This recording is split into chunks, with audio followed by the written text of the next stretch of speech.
colocado, Orlando Dias de Lima. Quarto colocado, Antônio Isaías Ferreira.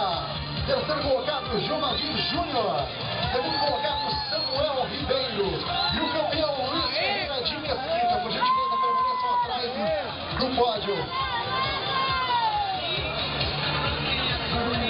Na sequência, nós vamos fazer a entrega da coroa de louros para os nossos atletas. Primeiro, para o quinto colocado que pode subir ao pódio.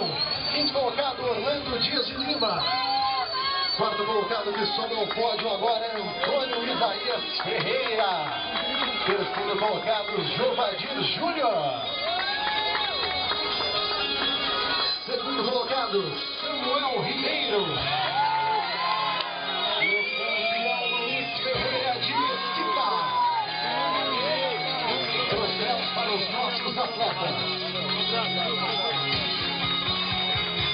Vamos ter premiação por categoria, troféus para os primeiros colocados de cada categoria nos 10 quilômetros logo depois. Vai receber o seu troféu o quinto colocado, Orlando Dias de Lima, quinto colocado da prova.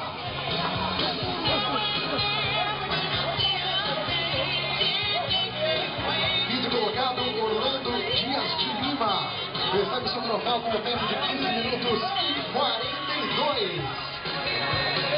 Na sequência, quarto colocado, Antônio Isaías Ferreira, 15 minutos e 32.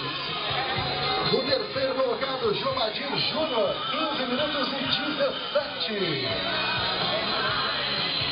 Segundo colocado, Samuel Ribeiro, 15 minutos e 14 segundos. E o nosso campeão, Luiz Ferreira de Mesquita, 15 minutos e 10 segundos.